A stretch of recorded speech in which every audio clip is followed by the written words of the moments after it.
Welcome to Common Good Podcast, a conversation about the significance of place, eliminating economic isolation, and the structure of belonging. I'm your guest host, Courtney Napier. For this week's conversation, I speak to my friend Greg Jarrell about his book, A Riff of Love. Greg and I currently work together to produce the Common Good Reader, but I met him a few years ago when I was putting together a community conversation about the housing crisis. When I invited Greg to be a part of the panel and asked if he wanted an honorarium, he said no, but if he could bring a few copies of his book to sell. Of course, I bought one, and the rest is history. We've been friends ever since. Greg starts by describing a little about his background.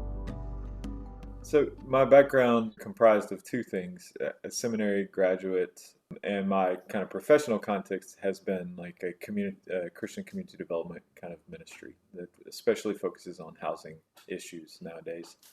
But also as an undergraduate student and sort of a lifelong, sometimes vocation, sometimes avocation as a musician. So I've played saxophone in regional and local bands for a long time, have traveled a bit, have gotten to play with some really amazing, like legendary people occasionally. And so my field of interest is in jazz in particular, which is sort of a contested word, which is another story for another time.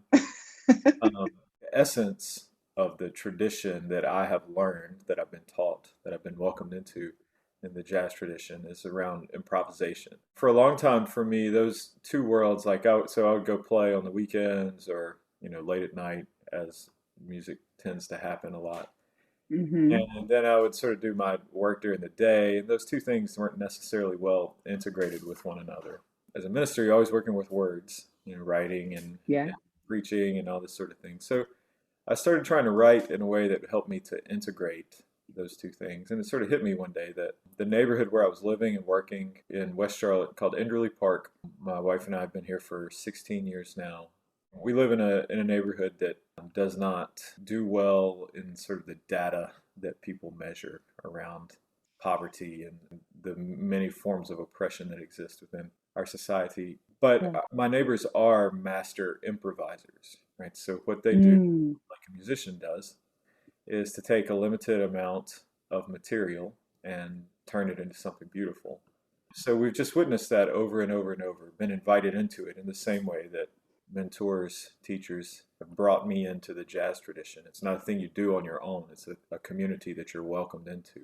I just tried to write, what if I use that as a lens for helping me to interpret my own experience, but also as a way of sort of offering these stories to a wider audience. That was kind of the origin story of the book. It really developed from there around a couple of key characters and events that I thought would help to frame out the whole story. It definitely reads like an album. It's like a bunch of stories within this book that are very different from one another, and yet all are thematically connected. I really appreciate that. Also, side note, you can't say you've played with wonderful people and not name drop just a little bit. So I need to know, like, who are these people you've gotten? What's one of your favorite gigs you've ever played? Sure. So a couple of quick name drops.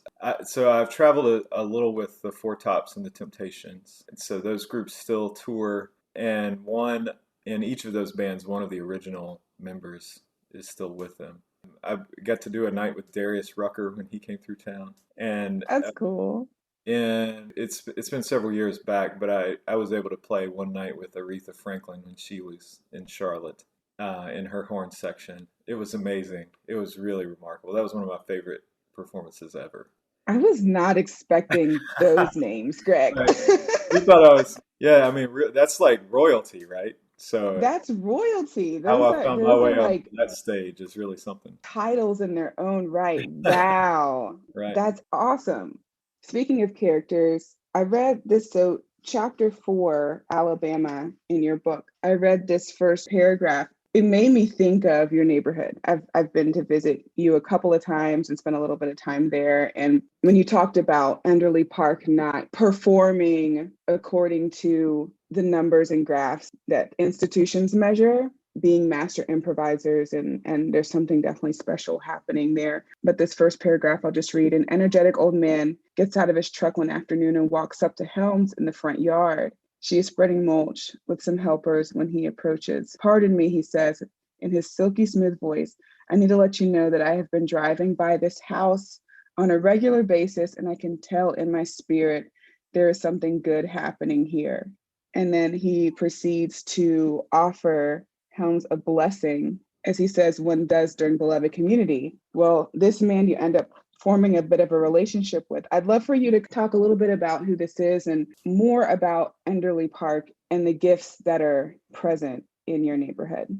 The man was a man named Charles Jones, who grew up and lived basically the entirety of his life just about a mile or so from here in the next neighborhood over from us. Charles was one of the founding members of the Student Nonviolent Coordinating Committee. He was sort of the ringleader of the student demonstrations in Charlotte in the early 60s, and then went on, especially in his work with SNCC, to do some really cool stuff in the Albany movement down in South Georgia, the leaders of that, and then became a very well-respected civil rights attorney whose practice was based here. Charles was also just this incredible personality, magnificent storyteller.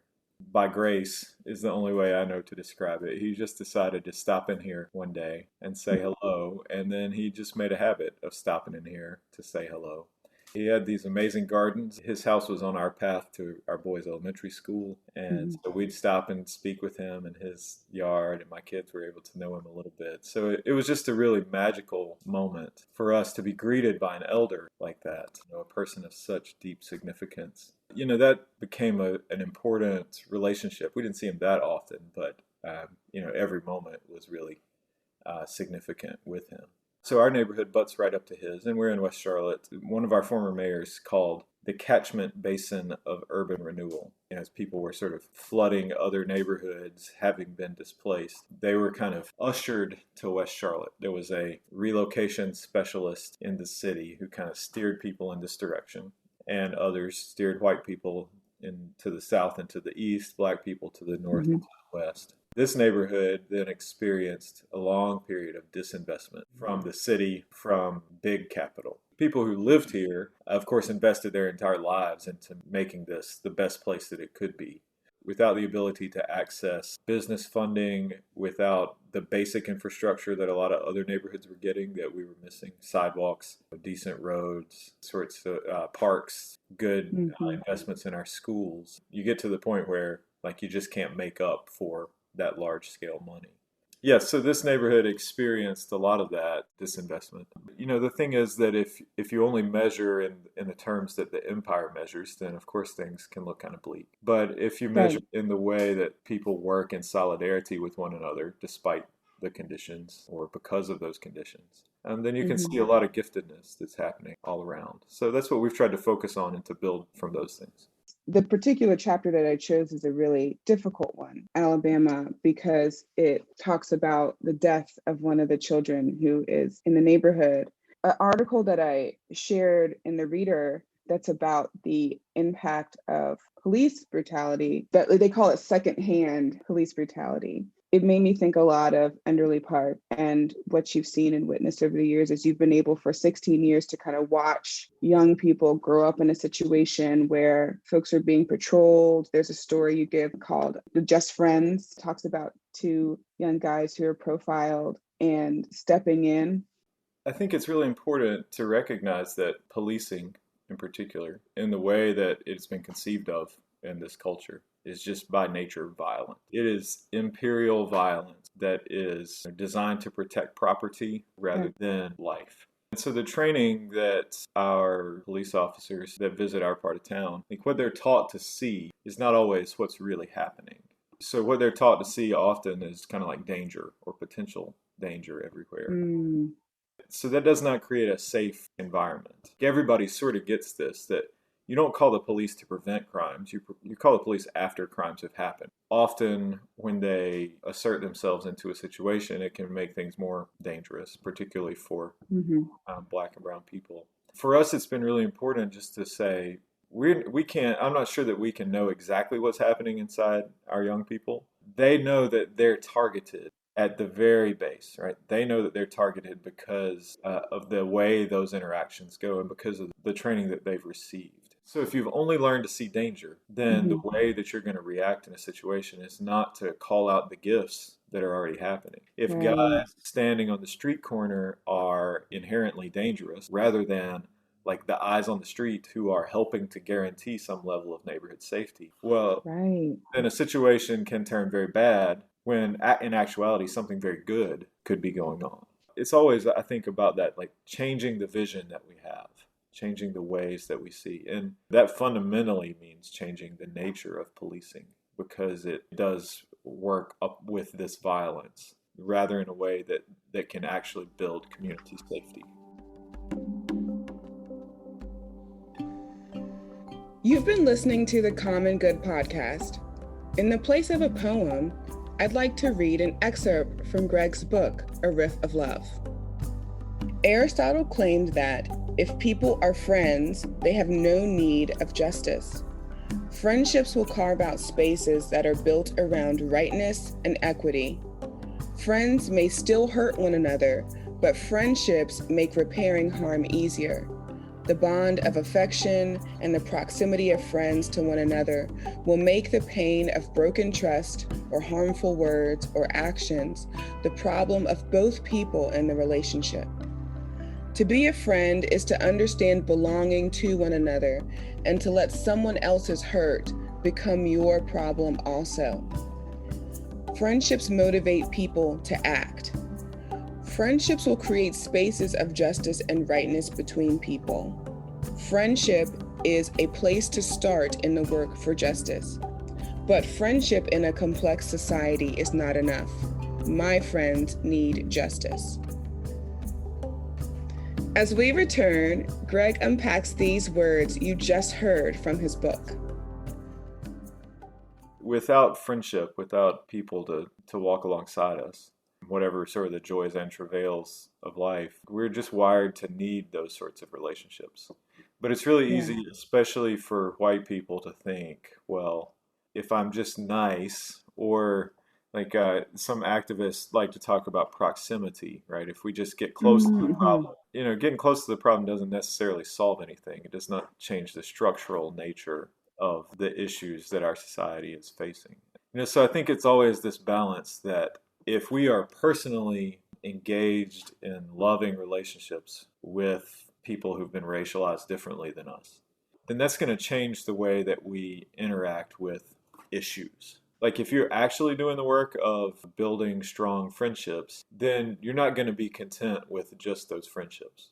As a white person, if you really love Black people, in particular, you know their names and their stories, right? Then it's going to drive you into the street, and it's going to drive you into the city council chamber, and it's going to drive you to your bank to say, like, I'm sitting on this, level of privilege, whatever it is. Like, I can't just idly sit by and say I feel some affection for Courtney without it making a difference in the other facets of both my private life and our kind of common public life. If you're really a good friend, then, you're not just going to like make a phone call the day after another police shooting of a Black person. You're going to show up in city council and you're going to do the long, sustained work that it takes to make sure that your friends live in a safe society that welcomes them. Right. So I think that's what I'm getting at, and I hope that connects with people. I just read a tweet today by Dr. Cynthia Greenlee, who's an amazing journalist and editor, and she said that she's becoming more and more convinced that we don't know what it means to be a friend. A lot of that has to do with, the way society is built as far as capitalism informing how we relate to each other in a very kind of like exchange-based way of not wanting to impose, but also not wanting to be imposed upon. How did you navigate that? Like when you first moved into Enderley Park, how did you navigate friendship? How was friendship displayed for you? Because you talk a lot about how the neighbors have taught you so much about relationship and friendship and how to show up for each other. I think it's worth acknowledging that, for one, it's not perfect. There's some real issues that we are in some ways representative of, white people moving into Black space. That needs to be front and center a lot. This is all very imperfect, and we've messed up a lot. To be a good accomplice, though, means paying attention listening first before acting, Right. only doing the things that you're invited to do. And then like taking initiative within your own circles of influence. That for us as ministers, that means like a lot of clergy colleagues, a lot of white clergy colleagues, some of them very powerful in very powerful congregations. Our responsibility is to make sure that we're in those places, sometimes being a burr in the saddle, sometimes sometimes kind of cajoling or encouraging people. This is our struggle too, and we've got to get engaged with it. And like just the process of listening, of paying attention, and of not trying to like take over or unnecessarily draw attention to yourself. And longevity, those things build trust. Mm. Not running away when things get difficult. Like if you stick around, then Yeah. you and your neighbors learn to trust one another. And that's true in any situation. When we are hearing somebody's story, we are trained to insert ourselves in that story. We think that that is being empathetic, is like walking in their shoes. But what you're describing and what I've been thinking a lot about is, especially as a person of privilege, as a white person, that it's important to listen to someone's story in your white body, listening to this person's situation, a marginalized person's situation, and understand truly how you can reach out and comfort or learn from or even impact what their reality is from that space, instead of trying to put yourself in this kind of like victimized space. And I think that's like a really powerful thing. So it's really easy and sort of an immature kind of reaction to try to over-identify. Mm-hmm. That's it. You feel this kind of pathos towards a person, and rightly so. I mean, there Right. horrific stuff that happens in the world on a daily basis, and people live through some really tragic circumstances. And at the same time, like you have to have enough self-reflection to know where you stand within that and what is it that's mine to do, right? So sometimes what's mine to do is to, right now, our friend Michael down the street is $1,000 behind on his rent. I know pastors that have a slush fund that can wipe out that $1,000 instantly. I've already made the calls. I mean, that's just what you do when you care about somebody. And also, Okay. Charlotte is 50,000 units behind in providing affordable housing for our neighbors, right? So if the only thing I ever do is try to chase down $1,000 here and there, then I'm putting myself into that situation. It's kind of like the savior kind of role. In reality, what's really happening is this enormous structural issue of the way that our common life is stitched together. And so I can't ignore Michael, but I also can't ignore the situation that all of us exist in that has made what Michael experiences on a daily basis a reality. We have to work together to change that reality. Both of those things, charity and justice. Mm-hmm. Sometimes we need charity. It helps people to survive. But without justice, then we're not doing anything that is going to be ultimately beneficial. Charity among friends, we might call mutual aid. One of the ongoing issues with charity outside of a relationship is that it becomes a way of reinforcing power structures. Whereas mutual aid forms out of friendship. I'm not sure that I'd really advocate for charity, but I certainly would advocate for mutual aid in the ways that people know one another and are able to help each other meet their needs in an exchange. Because of the longevity of you and your family in Enderley Park, you have seen what gentrification really is. And for whatever reason, it continues to be a question whether or not gentrification is good or bad, or something that happens naturally, or something that happens through policy and budgets and so forth. I believe part of the reason why it's still a debate is that it's a useful debate to detract from what's actually happening. But also, a lot of people haven't had the opportunity to be in a neighborhood like Enderley Park for 16 years and see it go from public disinvestment to private investment and what happens. A lot of times I don't think our public debates about it are really helpful, in that gentrification is like a fancy word that makes it hard to locate exactly what's happening. And what's happening is forced displacement. And not just like an instance, but a serial displacement. West Charlotte, where we are now, was, as that former mayor, Harvey Gantt, said, the catchment basin of urban renewal. So we went through 50 years of disinvestment, and now this is sort of the center locus of gentrification. That's not an accident. That is serial displacement, the same group of people. And in some cases, like actually the same families, the descendants of people who were displaced by urban renewal being displaced by gentrification. This is the next chapter in what that displacement looks like. It's about the movement of capital on a large scale. So the way capital moved during the New Deal was to flow to white neighborhoods through unequal, inequitable lending practices. And that was public money. The way that public money flowed during urban renewal was to take some of those places that had been so wounded by the unequal flow of money during the New Deal and to punish them for not having enough money, even though they had been deprived of it. So you tear down those neighborhoods, in some cases, very well-to-do Black neighborhoods that were displaced. Then you begin creating these massive public investment in building the suburbs and create this thing that we call the inner city, which is kind of this racist catch-all term that, again, like avoids naming what's really happening, which is massive disinvestment. And so now what gentrification is just the rapid reinvestment in places that have long been destabilized by private and municipal disinvestment. So what we've done is just continued in a rapid way that massive serial displacement.